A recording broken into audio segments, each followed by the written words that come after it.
Feliz sábado, espero que estés bien, espero que esté todo bien contigo, con tu familia dentro de estos momentos tan complicados. Es un gusto poder volver a compartir una reflexión contigo y poder pues dejar guiarnos por Dios para seguir pues alabándole. Antes de empezar el tema de hoy, pues me gustaría invitarte a hacer una breve oración y después pasaríamos al tema. Querido amado Dios, te damos muchísimas gracias por la posibilidad que nos das de escuchar tu palabra y tener la Biblia. Y por eso mismo te pido, Señor, pues que seas tú el que nos guíe y que hables a través de nosotros, y personalmente a través de mí, que este mensaje sea tuyo y no mío. Acompáñanos en nombre de Jesús. Amén. Bueno, si habrás seguido los temas, estamos hablando de un tema que yo considero muy importante, que se titula El Hijo de Dios. Los últimos temas que hemos visto, hemos hablado de dos temas. Y hoy vamos a seguir con el mismo tema. Permíteme que contextualice un poquito, o mejor dicho, haga un resumen de lo que hemos visto hasta ahora, para así poder dar la continuidad a lo que estamos viendo. El primer tema de esta serie empezamos hablando de algo muy importante, planteando una pregunta. ¿Qué quiere decir la Biblia cuando se refiere a Jesús como Hijo de Dios o Hijo unigénito de Dios? Hemos empezado el primer tema analizando el hecho de que hay muchos movimientos actualmente que dicen que Jesús no es Dios eterno, sino que surge como persona al encarnarse, porque es Hijo de Dios. Vimos varios textos, analizamos la situación y llegamos a la conclusión que creo que es muy importante, que para estudiar este tema, o sea, cualquier tema importante de la Biblia, no hace falta filosofías para llenar vacíos, sino que la Biblia misma nos contesta preguntas tan importantes como esta. Y es lo que estamos haciendo, contestando esta pregunta desde una posición lineal, que quiere decir esto, que estamos viendo la Biblia desde Génesis en adelante, ¿no? A ver qué dice la Biblia sobre este tema. Entonces empezamos viendo que la Biblia llama a Adán como hijo de Dios, incluso lo llama el primer hijo de Dios, ¿no? Porque fue el creado. Todos los demás somos, Adán es imagen y semejanza de Dios, nosotros somos semejanza de Adán, porque fuimos engendrados a través de Adán, generación en generación, hasta llegar a hoy, ¿no? Pero cuando vamos al libro de Lucas, Lucas cuando relata la genealogía de Jesús, nos dice, desde Jesús va bajando, va contando, hijo de tal, y cuando llega a Adán dice, Adán, hijo de Dios.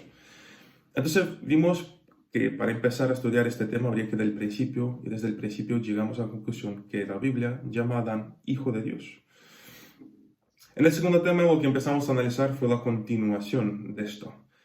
En la continuación de esta historia, de este relato, al empezar el pecado lo que sucede es que hay una degradación de la humanidad. Entonces Dios interviene en la historia diciendo que habría una solución para este problema. Y lo encontramos en Génesis 3:15, que es una promesa de una semente, de una semilla, que provendría de la mujer, ¿no? Que quería cambiar el rumbo de la historia, que iba a cambiar esta caída de Adán, y la cambiaría a un éxito, ¿no? O sea, cambiaría lo que Adán hizo, el fallo de Adán, a poner la humanidad otra vez como hijos de Dios delante de Dios. Entonces, en este proceso hay una continuación para que pase de generación en generación hasta llegar a Jesús. Entonces, esto empieza con Abraham. Conocerás bien la historia, Señor, te la recomiendo que la leas. Abraham es hijo de Dios. ¿Por qué? Porque Abraham recibe un llamado de Dios. Igual que cada uno de nosotros recibimos un llamado de Dios para seguirle, Abraham también recibió un llamado de Dios para seguirle. Dios le llama y dice, mira, tendrás pero muy gran nación, una multitud de descendientes, si me sigues, ¿no? Sé recto, sígueme y empezamos, ¿no?, nuestra historia. Y empezó a seguirle. Dios le prometió un hijo, el hijo de la promesa. Y es muy curioso ver en la Biblia que este hijo de la promesa, como en muchas otras situaciones, tiene un momento contextual de su actualidad. En el caso de Abraham, que iba a haber un hijo primogénito, alguien que provendría de Adán, pero a la vez representaba a alguien que vendría, ¿no?, en nombre de Dios, que es Jesús. Entonces, Abraham tiene hijo de la promesa, que es Isaac. Isaac acepta el pacto de Dios y también es hijo de Dios, porque sigue sus normas y sus leyes, pasando de generación en generación lo que Dios quería que nosotros pasáramos, que es su amor. Isaac tiene dos hijos, Esaú y Jacob. Y es curioso que la bendición del pacto de Dios no va sobre el primero, sino que va sobre el segundo hijo, que es Jacob.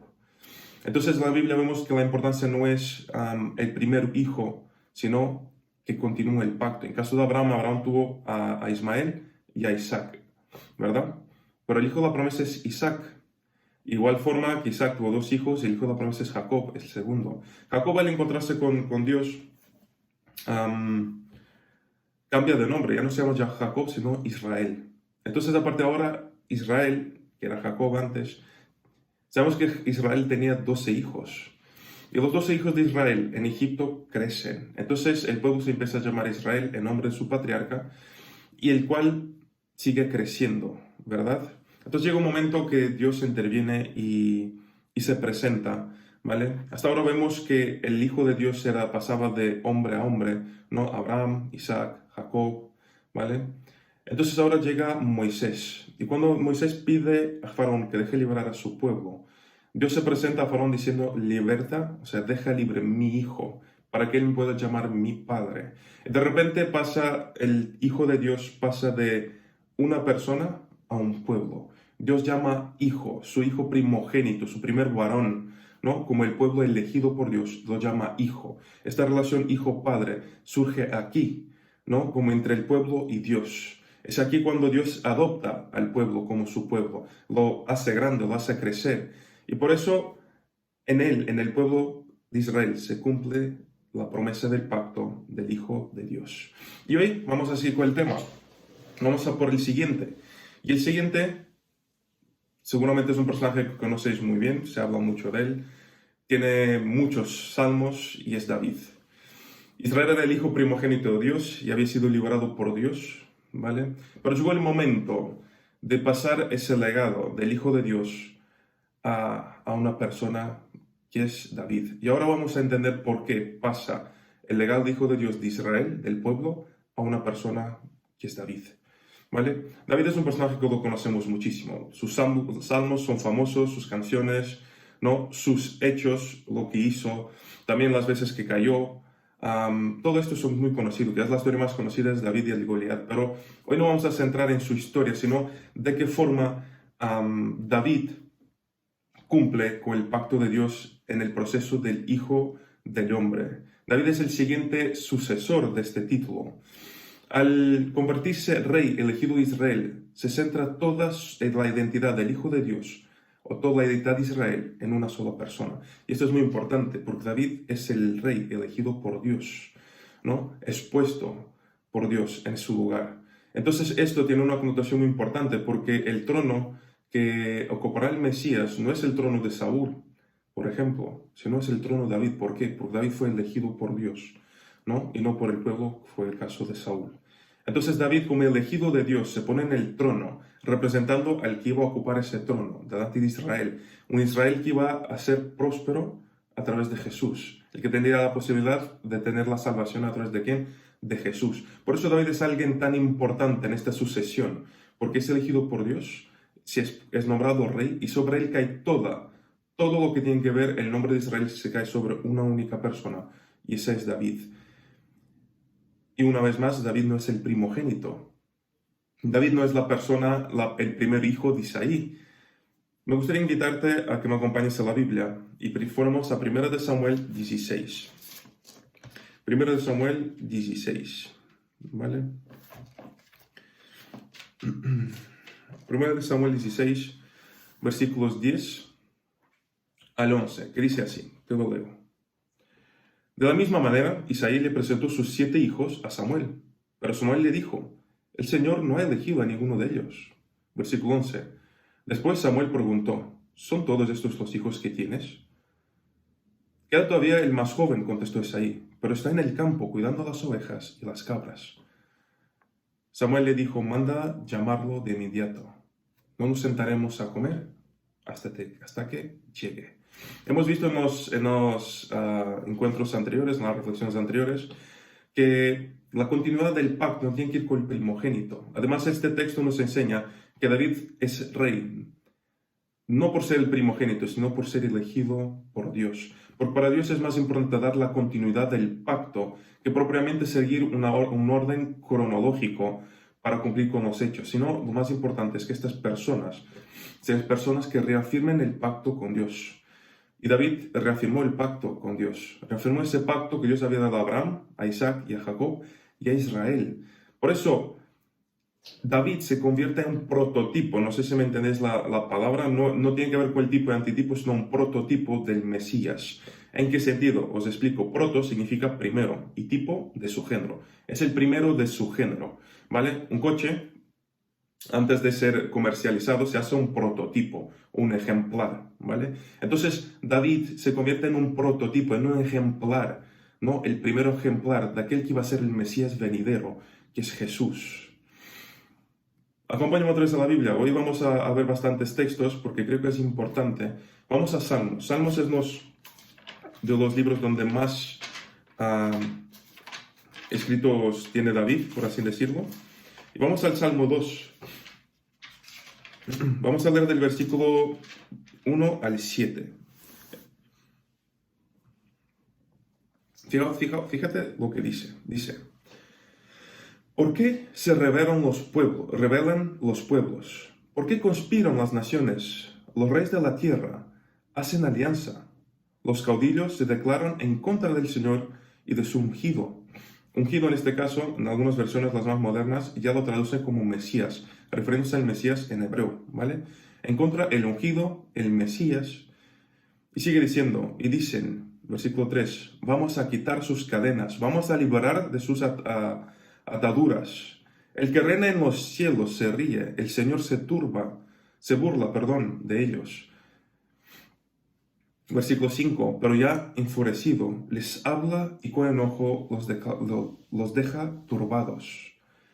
Dice así, versículo 6, ya he establecido a mi rey sobre el monte Sión, mi lugar santo. Yo daré a conocer el decreto que el Señor me ha comunicado. Tú eres mi hijo, en este día te engendré. Fijaos, este texto es muy curioso, ¿verdad? ¿Y a quién se refiere aquí David? Pues como en muchos textos de la Biblia, muchas veces se refiere al momento y también hace alusión a Jesús. Pero en este caso David se refiere a sí mismo. Fijaos que hay otra traducción que la última parte del versículo 7, traduce de la siguiente forma. Tú eres mi hijo y hoy llegaré a ser tu padre, ¿no? O sea, David se compara como un hijo de Dios y además engendrado por Dios, ¿no? Y la otra versión dice, tú eres mi hijo y yo llegaré a ser tu padre, te adoptaré, te haré parte de mi familia, ¿no? Y es curioso esto, que David se llama engendrado y hijo de Dios, al mismo tiempo que invoca la profecía del Mesías y el cumplimiento de esta promesa a través de Israel.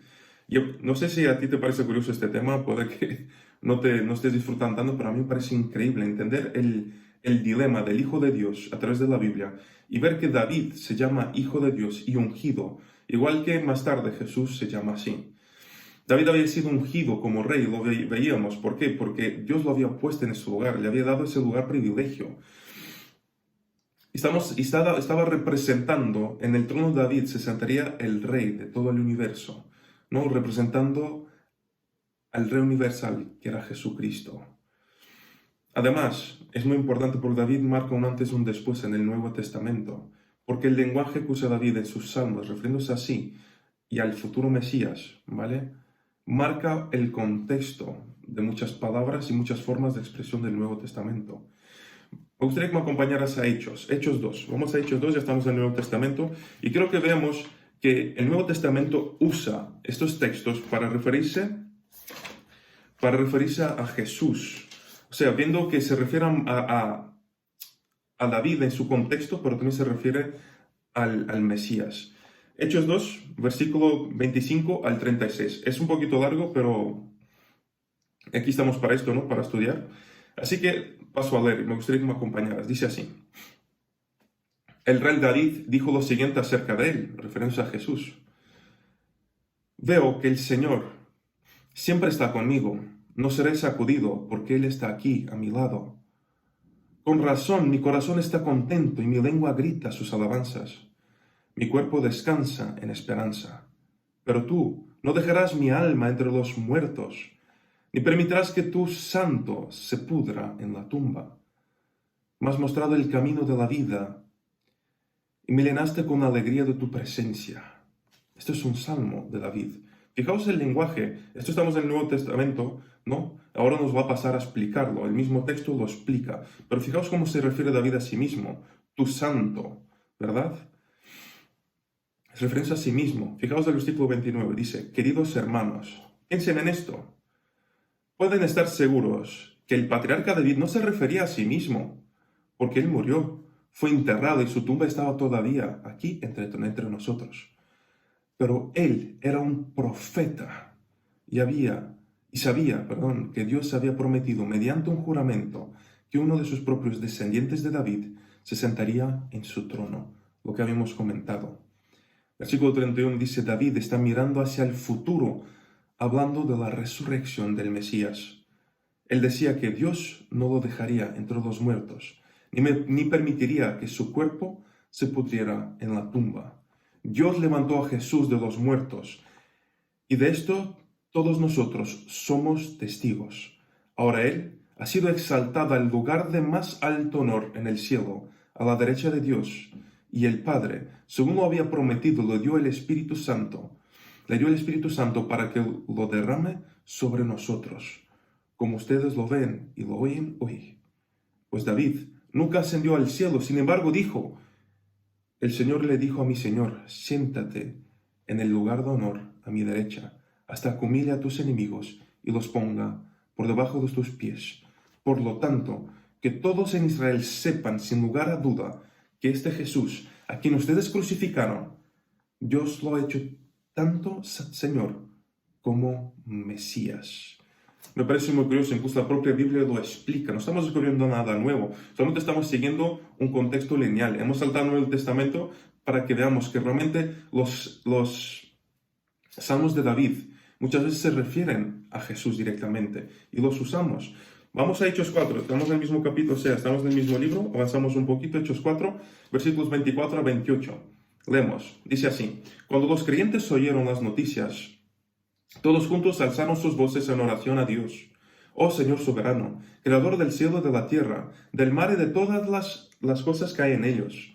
Hace mucho tiempo tú hablaste por tu Espíritu Santo, mediante nuestro antepasado David, tu siervo, y dijiste, fijaos ahora menciona un salmo, dice, porque estaba tan enojado las naciones. Un salmo que terminamos de analizar hace poquito. ¿Por qué perdieron el tiempo en planes inútiles? Los reyes de la tierra se preparan para una batalla. Los gobernantes se reunieron en contra del Señor y en contra del Mesías. De hecho, eso ha ocurrido aquí, en la misma ciudad, pues Herodes Antipas, el gobernador de Poncio Pilato, los gentiles y el pueblo de Israel estaban todos unidos en contra de Jesús, tu santo siervo, a quien tú ungiste. Sin embargo, todo lo que hicieron ya estaba predeterminado de antemano, de acuerdo con tu voluntad. Me parece increíble, una vez más se refiere a David, ¿no? Un salmo de David para mencionar a Jesús. Vamos un poquito más adelante en Hechos 13. Hechos 13, versículo 33. 13:33. Si tienes ahí la Biblia, acompáñame, aunque puedo leer los textos.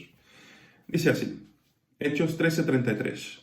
Dios ha cumplido en sus hijos, es decir, en nosotros, al resucitar a Jesús, Así está escrito en el Salmo 2 que dice, tú eres mi hijo y yo te engendré.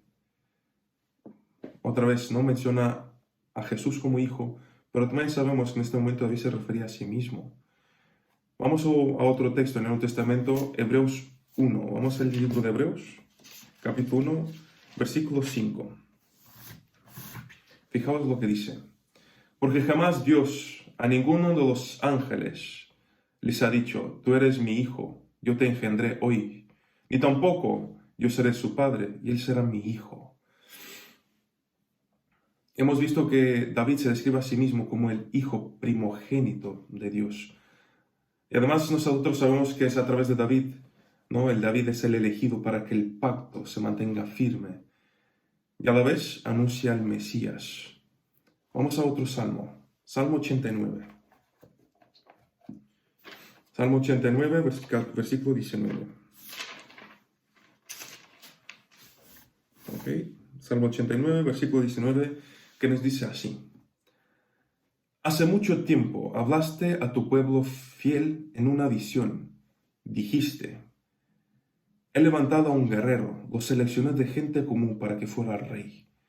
Encontré a mi siervo David, lo ungí con aceite santo. Con mi mano lo mantendré firme, con mi brazo poderoso lo haré fuerte. Sus enemigos lo vencerán, no lo vencerán, ni lo dominarán los malvados. Aplastaré a sus adversarios frente a él y destruiré a los que lo odian. Mi fidelidad y mi amor inagotable lo acompañarán, y con mi autoridad crecerá en poder. Extenderé su gobierno sobre el mar, su dominio sobre los ríos.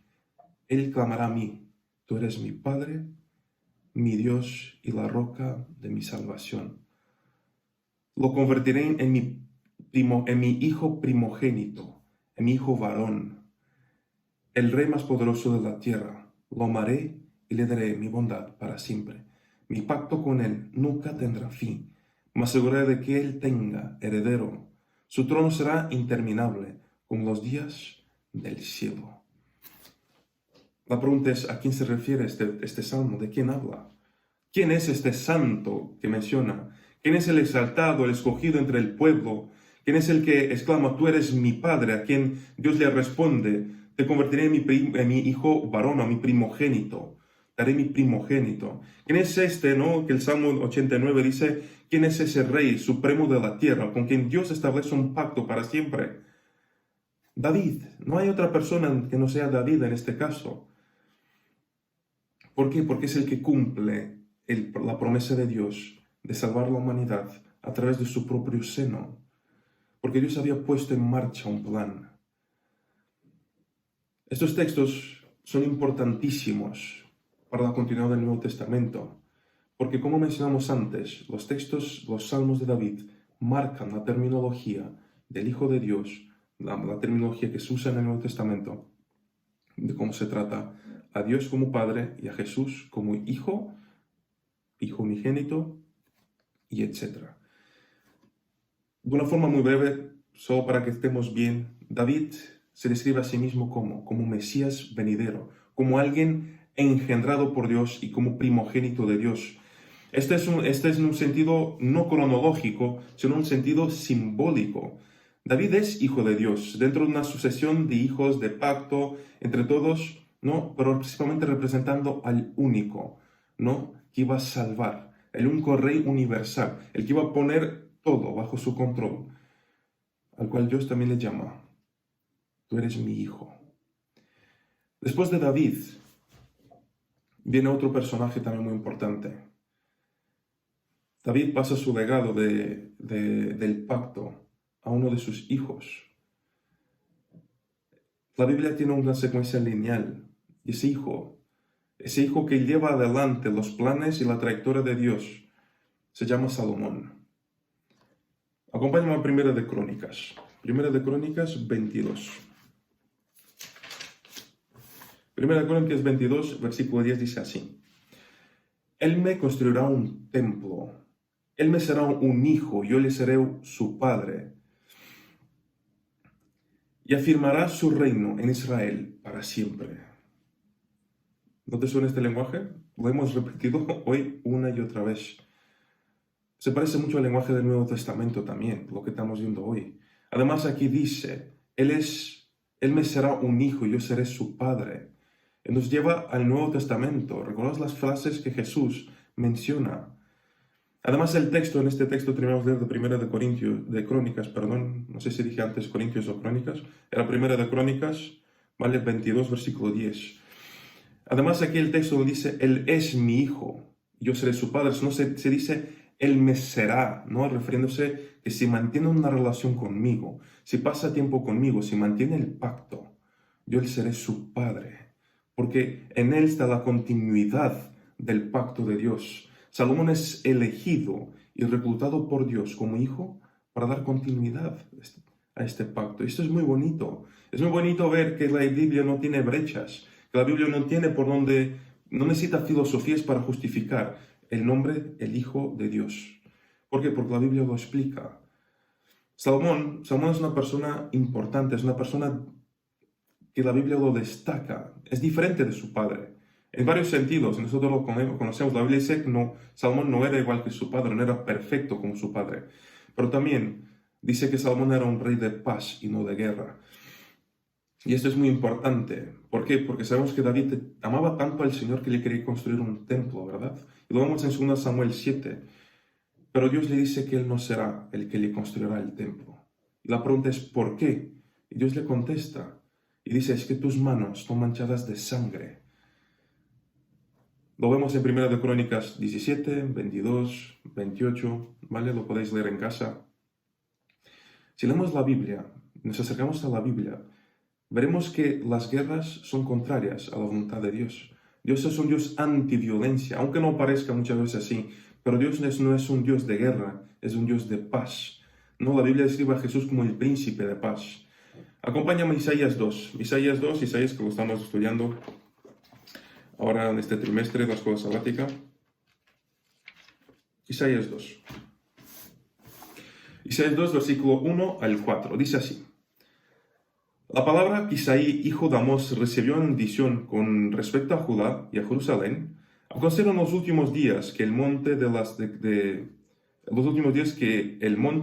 la casa del Señor será establecido como cabeza de los montes, y será elevado será elevado más que las colinas, y correrán a él todas las naciones, Muchos pueblos vendrán y dirán, vengan, suban al monte del Señor, a la casa de Dios de Jacob, para que él nos enseñe sus caminos, y nosotros caminaremos por sus sendas, porque de Sión saldrá la ley, y de Jerusalén la palabra del Señor. Él juzgará entre las naciones y arbitrará entre muchos pueblos, y convertirá su espada en rejas de arado y sus lanzas en podaderas. No alzará esta espada nación contra nación, ni se adiestrará más para la guerra.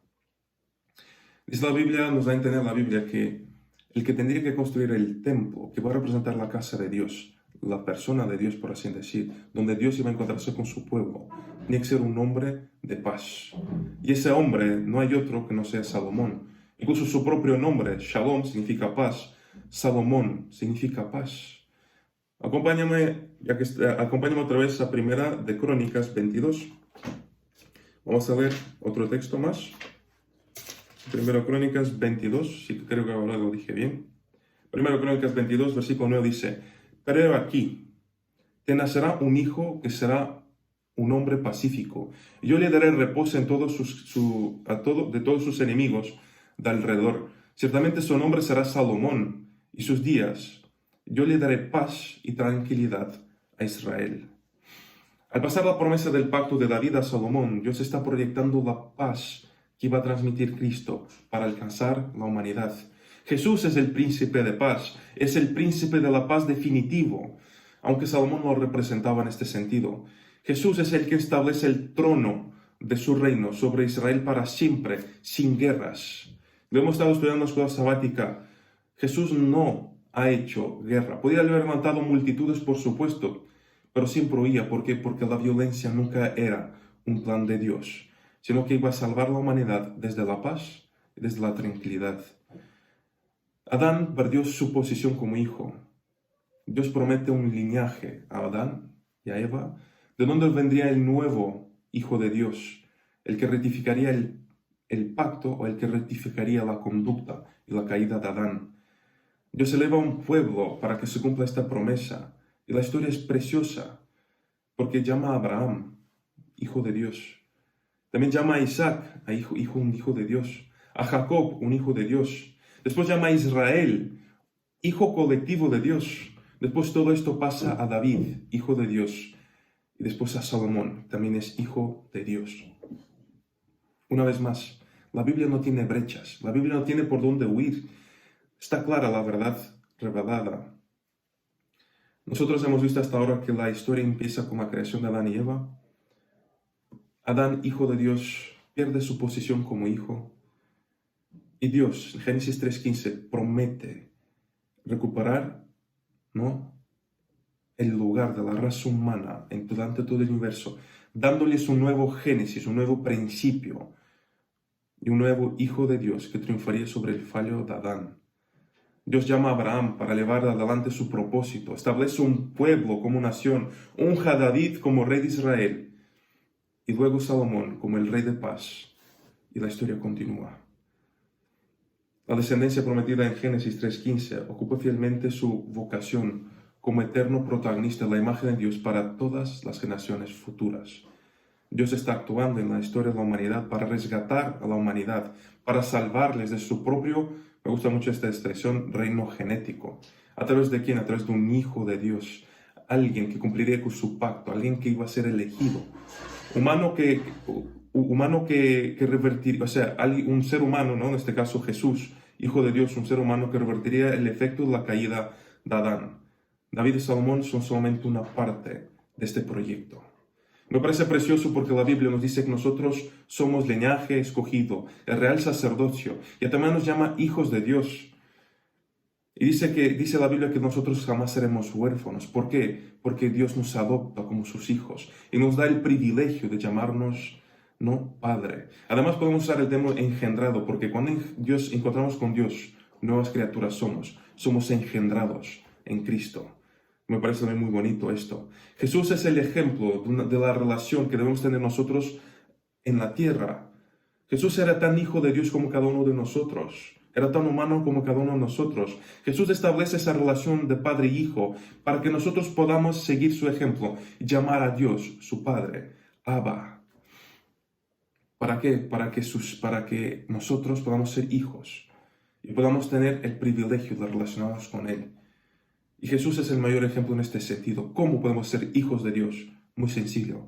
Orando, estudiando la Biblia, compartiendo con los demás y dejando ser herramientas de aquel que nos envía. Queridos, que el Señor los bendiga mucho. Y seguimos estudiando este tema, porque ahora la cosa va a ponerse muy interesante. Que tengas un buen día.